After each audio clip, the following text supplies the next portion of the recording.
Good afternoon, ladies. Thank you so much for joining us for this session. It is our final workshop before the networking break. So I'm really excited to introduce a lady who truly came with the highest recommendation and reference for her career-defining work. Sarah Hodgkins named her consulting practice Creating the Edge, and this really is her forte. Please help me welcome her, run this session on being a career activist. Thanks, Rachel. So welcome to all of you to my session. I'm going to take you back to where I began, which was when, a little bit did I know, it's good to have the benefit of reflection, that actually I probably was, without knowing it, a career activist. I don't have any formal qualifications until I get to age 37. Clearly not 37 now.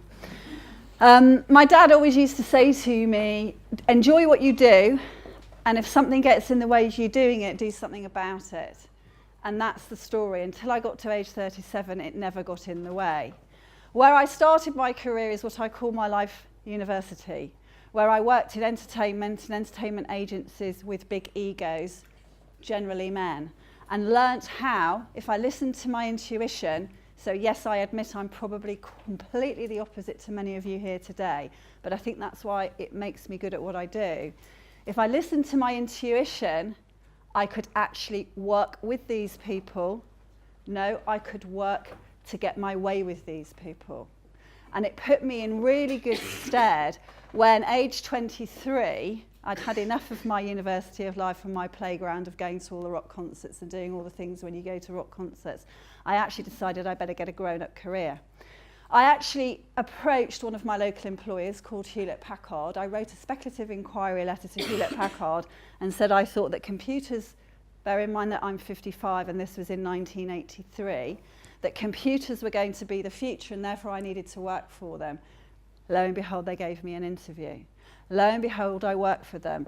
Very long story short, my journey through Hewlett-Packard, joining as an administrator into HR, 8.5 years later, when I couldn't do what I wanted to do because I didn't have a degree, and the HR director said, not only do you need a degree, you need a master's. I said, that's okay, I'll go down the road to Microsoft. And I got introduced into Microsoft, into a candidate race of one, and was hired to help John Leftwich, who was the marketing director at that time, to build his marketing team. And that's when I first came across real true marketing capability and lots of different types of marketing people. So not just you guys that can tell the stories, but the guys that understand the data too. I had a fantastic 5 years at Microsoft, and then I wasn't doing what I wanted to do. So this is all about me taking risks. This is all about me being at the edge. This is all about me doing something that put me in a different position. Age 37, I leave corporate life. I've never gone back. I don't work on a payroll. I am my own boss. I love what I do, and you'll see that come through in what I talk about. The important thing, I'm going to have to stop waving this around because I'll be at the end of the slide before I've talked about the second slide. I'm a bit of a tigger. The important thing, I think, is, and I'm kind of learning as I go, I'm even loving the flow of today, which is actually, although I'm very intuitive, I'm actually incredibly analytical where people are concerned. And actually, I've also got incredible business savvy. So if you couple those things together and you can package them in the right way, tell them in the right way, and we've heard some of the speakers already talk about narrative and the importance of understanding your strengths, then it really is important. Oh, we've gone back. Right, well, we'll go to the next slide. Okay, so it really is important to take stock and think about key elements that allow you to manage your career. The most important thing around managing your career is that you're actively engaged in the process. So we are talking here about being aware. Are you your own best experts? You're all experts in your field, but could you honestly say you are your own best experts? What does that mean? That means, are you aware? Does your ability to understand what makes you good and what differentiates you, are you able to communicate that? And are you able to communicate it effectively in a way in which the person to whom you are trying to catch attention actually understands what you're saying. I think we've heard some of those themes already. Are you focused? Have you explored? Have you evaluated options? Can you translate what you do into action? If you are going to make something happen, if you are going to be active in managing your career, then where's your plan? I am a very, very strong advocate of you write something down, it's much more likely to happen. Some of you are nodding. It's really also important to understand the traits of good career people. How many of you can own some of the traits as a pacifist? No hands up. So you're all activists then. You're all exactly, oh, we've got some hands coming up now. I was going to say activists, you're all exactly where you want to be in your career if you're an activist. Not true. But are you at the edge of where you need to be? Okay.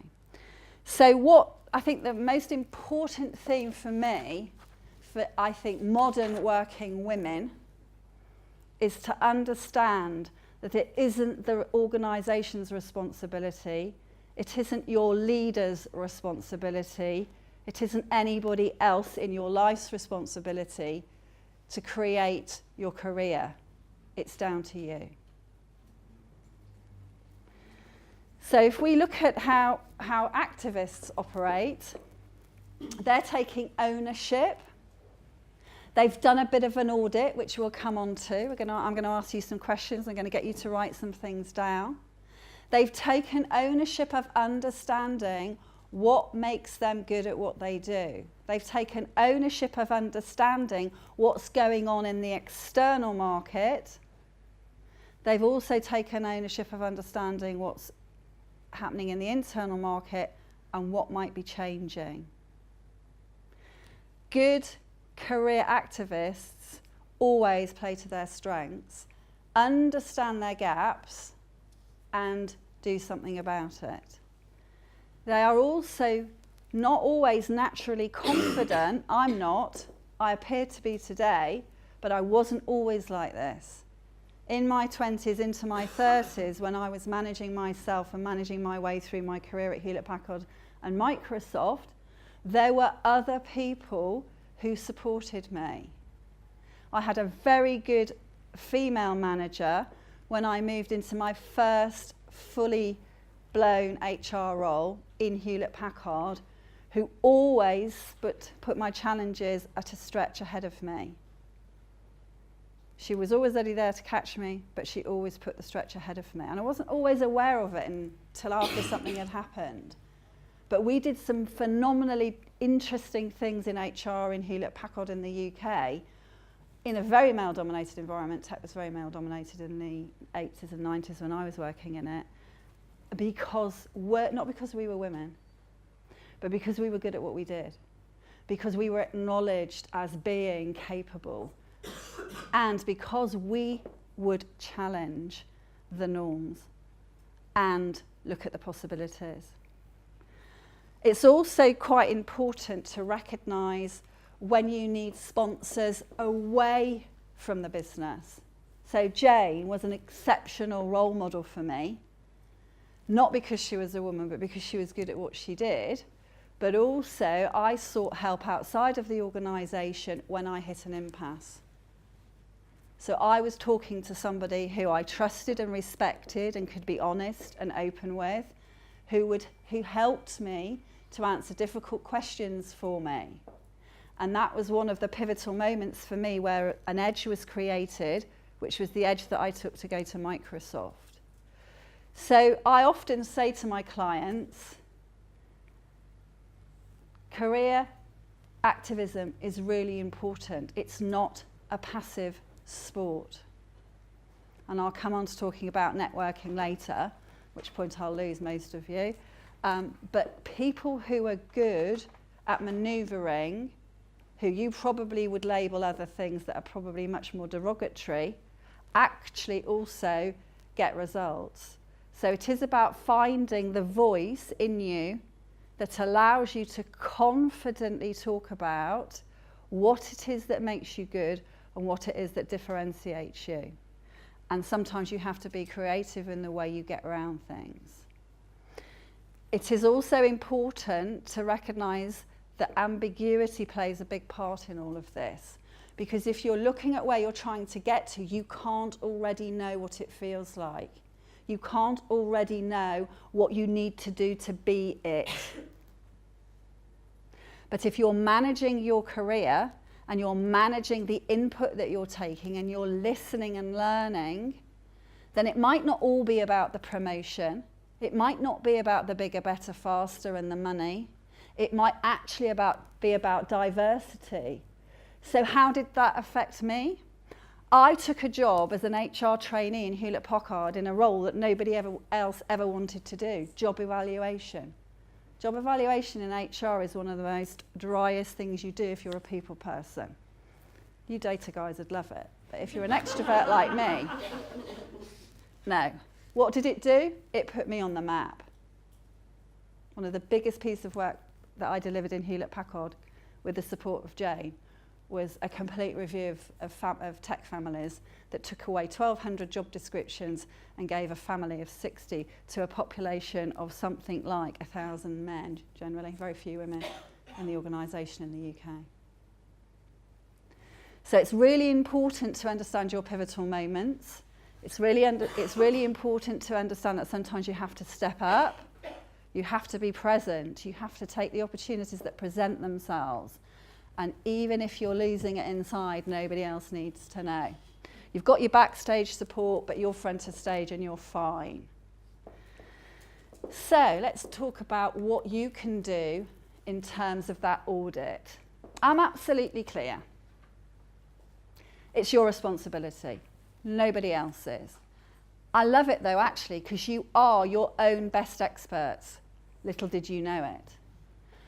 People, managers, recruiters, promotion boards, whatever it is you're trying to get through as an obstacle, need to know what you can do.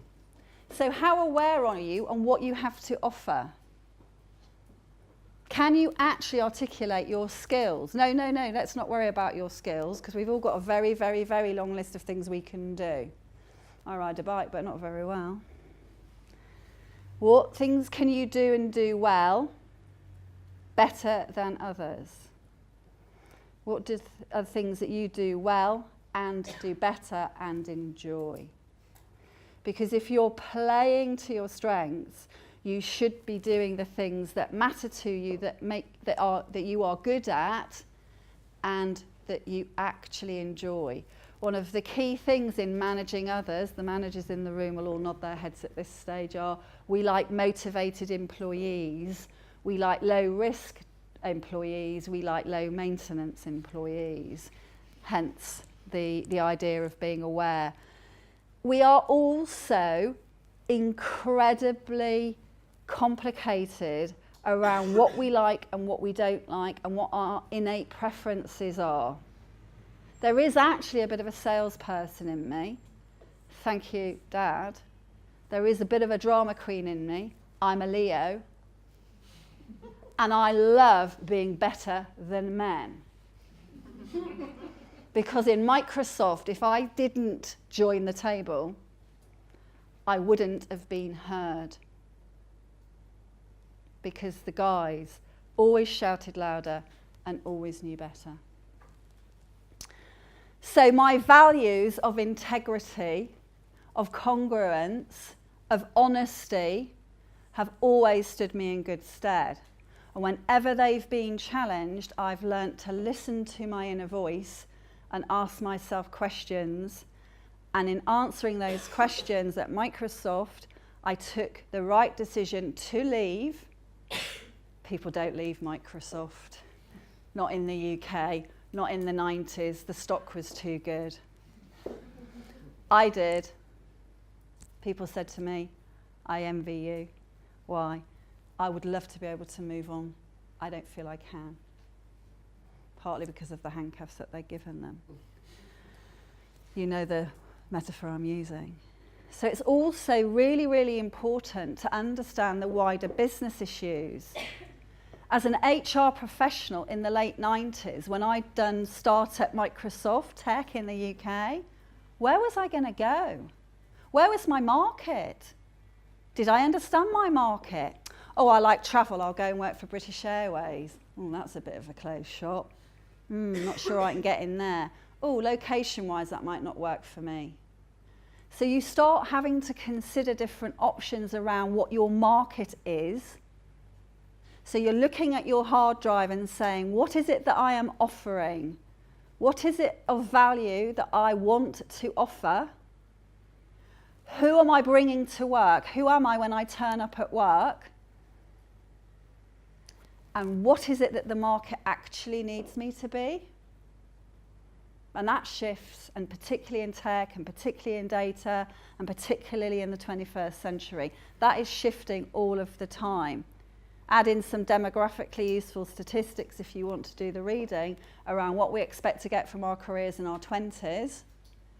Young, don't know any different, upwardly mobile, probably don't have children and responsibilities. Get into our 30s, we're bigger, we're more expensive, we're probably more settled, and we're probably starting to settle down and have, if we can afford houses, and thinking about families. So we're probably looking at decisions in a different way. And then we get into our 40s and even into our 50s. And in your 50s, you're looking for authenticity. I was looking for authenticity at 37. I was a bit ahead the curve. I was creating the edge. I'm a baby boomer too. If you do any reading around demographics, around behaviours, then some of these strands will help you to guide yourselves in terms of what might be relevant for your next phase. Then we've got the external factors. Buzzwords such as transformation, transformational change. What on earth are we talking about? We're talking about reinvention. How are you going to reinvent yourselves to keep up with that transformational change? How are you going to create your edge? That's what I would be always asking my clients, always asking the people I work with. It's really important also to be thinking ahead economically and politically where you can, and finding out where you need to, how to make different decisions. Don't just look at the internal market. So I thought it'd be really good fun. I can stop talking, even better fun. If you wrote down, I think you've all got papers and pens. If you haven't, we'll scurry around and find some for you. I thought it'd be really interesting, instead of me just talking through my models, for you to actually think about the things that you're happy today that you can identify as things that distinguish you. I'm actually going to hold you to the 3 most important things. If you wrote 3 things down on a piece of paper, what would they be and why would they be the most important things to you? Share one of them. I don't mind which one it is. Emotional intelligence. Emotional intelligence. Very current, very fashionable, very useful, particularly in data. Can you give me an example of how you've used it? Yes. I have the team that I manage is quite a diverse team. It's a small team, but very different people, both age, gender, and skills. And often when we discuss ideas or things that we want to do from a strategic point of view, not everyone is on board. So then, and the emotional intelligence part of me has to figure out how to communicate that in a way that will get everybody on board to sort of deliver on that, even though they don't really want to or don't like the idea. Well done. Did everybody hear enough of that? I don't like it enough. Sorry, I'm at the edge now. We're creating differentiators. There's no evidence. Evidence queens, there's no evidence. Do you mind me going to the next level with you? Yeah. Say if you're feeling uncomfortable. I probably feel uncomfortable, but that's okay. The activist approach is to take the risk and do it anyway and be at the edge, because if you're at the edge, you're ahead of the game. That's my whole ethos.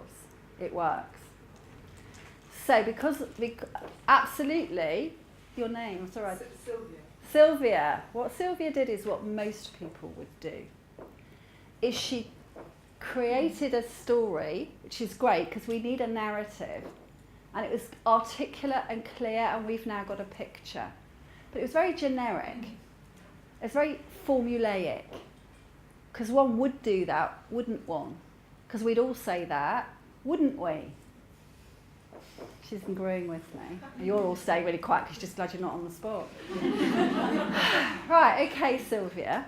Give me an example of an intervention with one of those team members, something that actually happened. And I might stop you because of time. Yes. It won't be because I don't like what you're saying. Yes, there is one individual in my team who is very negative to an initiative where one of our competitors is taking over a business where they will have access to our data. And so this individual has often, or several times, expressed his opinions quite openly in the team, which obviously makes me unhappy and uncomfortable, and it's not a good way for us to sort of communicate with the team.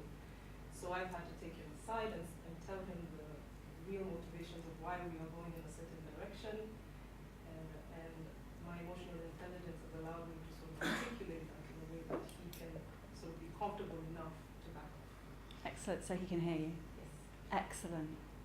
Okay. Don't ever tell me something without telling me why it matters. Okay? That is the point of being your own best experts. Don't give me that formulaic view of the key skills analysis with all the buzzwords in it, because everybody else is going to be doing that. Be absolutely clear. If one of the things you see as a strength is emotional resilience, how do you actually use it to drive an outcome? Evidence matters. So in building our resilience, in looking at ourselves as career activists, in owning our own data, when we're talking about what we have to offer, we need to be absolutely clear on what our key strengths are, what our skills are, but more importantly, what our level of capability at actually delivering against those skills. So the definition of a skill is something you can demonstrate you can do. That isn't actually what I'm looking for. I need you all to be clear about the value, so the capability level. So I talk about my riding the bike analogy because everybody gets it. I can ride a bike. I did my cycling proficiency at school when I was 14. I'm absolutely hopeless and I don't get on my bike. I don't have one. I won't ever have one again. I had an accident and I don't ride bikes. So I'm probably not very good, but I know I can do. So it's your responsibility to own the level of capability by being able to identify, and then you can own and value it. So when you're looking at this model, you start with being your own experts. So that puts you at the edge of then being able to translate, narrate the story so the person to whom you're trying to communicate as your audience is clear on the value, clear on the value to them. Always make what you're saying about yourself and your career and what it is you're bringing when you go off to solve the problem somewhere else, so that we get the value based on evidence. So there is a model that I've put together that then takes us into talking about brand, which isn't absolutely everything you might need to learn to talk about in an evidence-based way, but much more like I started off talking about being on the edge. And it's actually about being able to differentiate very quickly catch attention very quickly when you first meet people. Safe in the knowledge that you are playing to your strengths, that you are owning your values and are congruent. The importance being, if you're congruent, you're not lying, it's easier to keep the motivation and the performance levels up.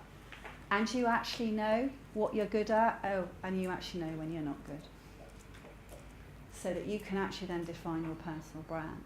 So let's be absolutely clear here. I hate managing people. I'm very good with people. I'm very good with business leaders. I'm a very good coach. I'm an engaging, challenging, inquisitive, intuitive, supportive, insightful coach.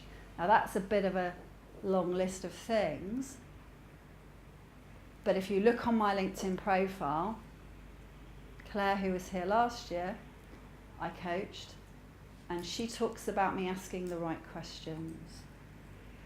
And yes, one of my edges as a coach is that I hold people to account by asking the right questions so that they can create the movement that they need to in order to achieve the goals that they want to. Okay. Let's quickly talk about networking, because I know Rachel wants us to have time for questions. How many of you in this room would say you are good at networking? Show of hands. Not very many of you. My experience as a coach has taught me that most people would own it if they were talking about their business or their role. Perhaps you'll own it if you're talking about the data, but you're not going to own it if you're talking about yourselves. Correct? Okay. Networking is really important. I know that one of the key barriers to networking is confidence, but I also know it's that most of us don't like asking for help. People who do well at networking are very reciprocal. They don't expect to be given something without giving something back. One of the things that I would encourage all of you, if you're about to make a career change or needing to make a career change or looking at where you're going to go to the next level, is to actually invest, if you're not already investing, in networking both internally and externally. You will get a massive amount of support if you ask for it. It is about social interaction, so it shouldn't be a competition. It is about learning things you couldn't possibly know without asking somebody else. It creates visibility. Visibility is really, really important if you want to get on in your careers, and it's not about brown nosing. It is about making sure that you are able at any point in time to take action that's relevant to you being in the controlling seat. In other words, you have the control and power over what happens to you next in respect of your work and your career. And actually, networking works beautifully if you give it a chance.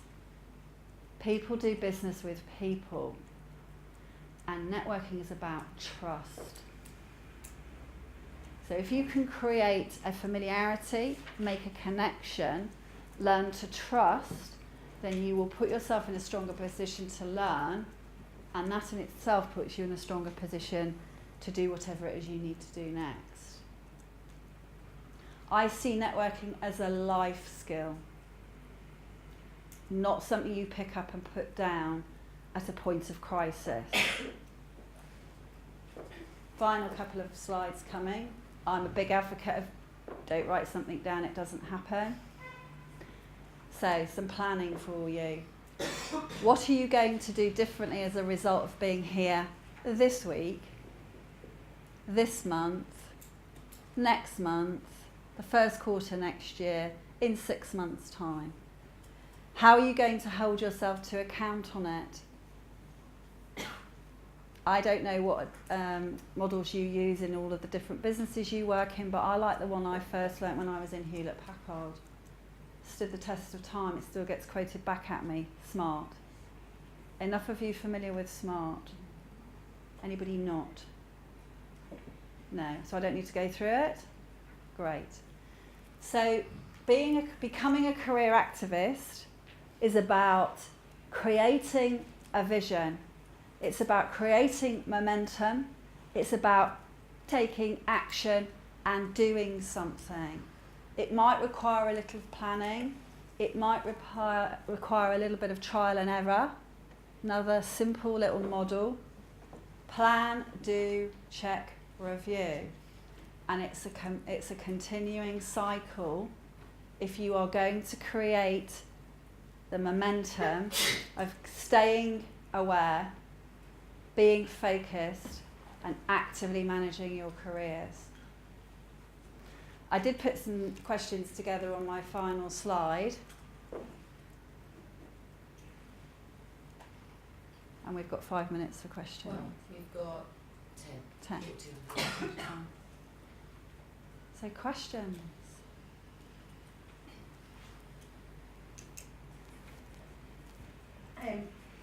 When you talked about the career, you focused a lot on the strengths and knowing your strengths. How does a career activist deal with their own weaknesses and also feedback regarding their own weaknesses? Do Yeah. they just go out there and improve on everything, or do they have to be confident about what they can also don't want to do? I think you've all but answered your own question. Sorry. No, I don't think that's about being sorry. I think that's about thinking it through. I think we are all capable of doing many things. Be honest with yourselves, how well do we do those many things?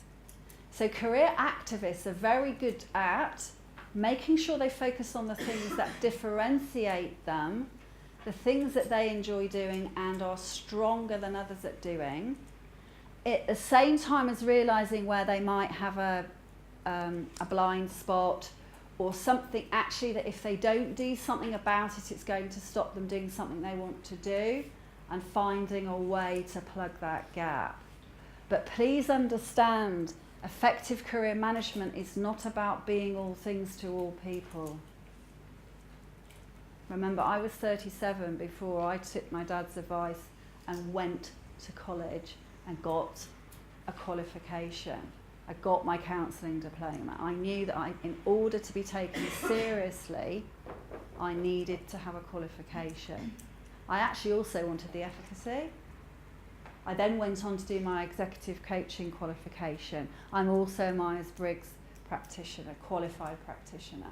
Yes, I did know who the photograph was. Because as we go through and we're owning our territory and we're owning our space, we're at the edge, we're making sure we're not following from behind or just the same as everybody else. Does that help to answer your question? Other questions? Question. So I'm not a career, I don't actively plan my career now, which I really should. I'm a passive. But I'm just thinking, if you want to plan a career, I mean, can I write a milestone plan for what I want to achieve or where I want to get to? In today's environment, the way businesses are evolving, so much uncertainty, and I don't know what's there in the future for me to really plan where I want to go. So my career has been taking me, opportunities have come, and I'm sure I can do a lot more. But I don't know how much you can plan in today's environment. I don't know, what's your take on that? Okay. I think if you're not planning, then you're being reactive. And I think if you're being reactive, you have a danger of being a bit of flotsam and bosun in the current tide. I recognise that you can't pinpoint the exact role and that job titles and scope and responsibility changes, but so do you. I had hoped Pa would be in the room because I'm her mentor, and she and I had some conversations around her getting to what she perceived would be her next move.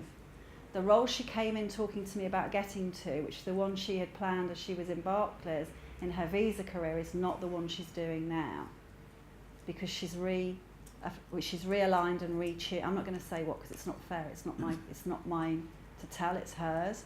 So if I just talk generically, she has actually taken a different route because it's the route that she wants and needs and is committed to taking now. So for me, it's that plan, do, check, review. Have a goal, have an ambition. Also be up for doing things that don't always feel right. That goes against what I've just said. They don't last forever. The HR director who I could have easily fallen out with at Hewlett-Packard, who was the reason I went to Microsoft, said to me one day, taking you out of an HRBP role, that was the role I loved. That was where I was at my best. He said, no, I'm putting you in comp and ben. Actually, I'm going to put you in expatriate management and I'm going to give you a team to manage. I'm like, great. Hate managing people. But I did it. I got a promotion out of it. But I didn't do it because I got a promotion. Although if I'd been a negotiator, I probably would have asked for more. But I did it because it gave me something that I didn't already have, that then allowed me to be even stronger when I was making decisions of where I was going to go to next. So sometimes we do have to sometimes be a bit strategic, sometimes be a bit tactical, and actually put ourselves out into our uncomfortable zone. So whether or not it's bigger, better, faster, or actually it's about diversity, or it's about being in control, whatever it is, create your own agenda and own that agenda, because in putting yourself in the driving seat, you're in control. That's the power you give yourselves. And if you don't know, you're in the weakest position. More questions? I'm going over here now. I'll come to you next. So you mentioned about finding like an external mentor. What should we be looking for? You know, so what characteristics does this person have? And how do we find them? Yeah, okay.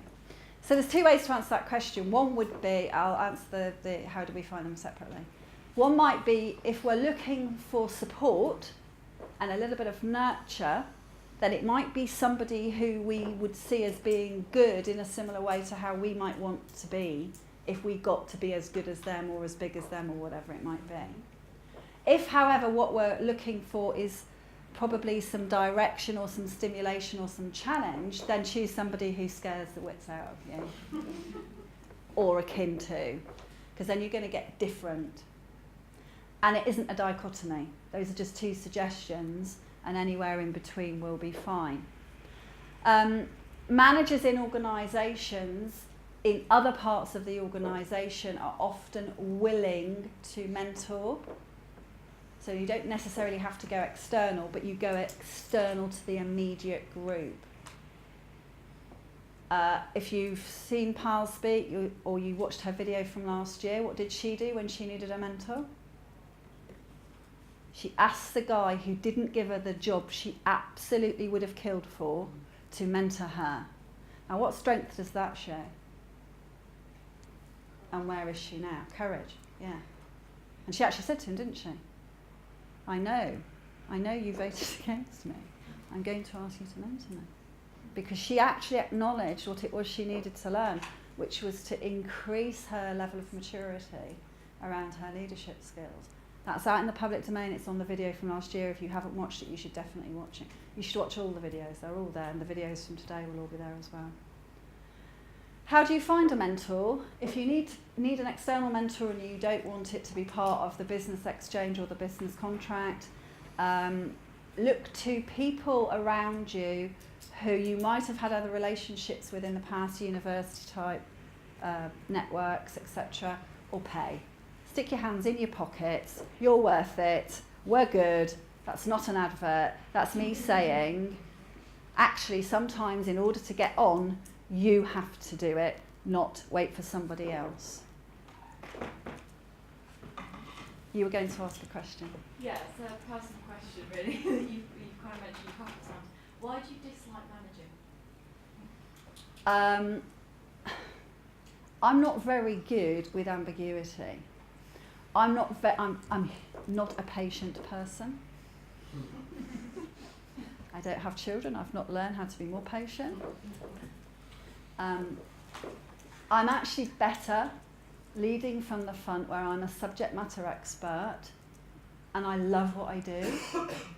I'm very good at influencing, I'm very good at project managing, I'm very good at getting people to do what I need them to do, but I don't enjoy the direct relationship as a direct manager, and I don't enjoy the company politics that goes with it, and that's a big reason why I got out of corporate, and I can own that decision.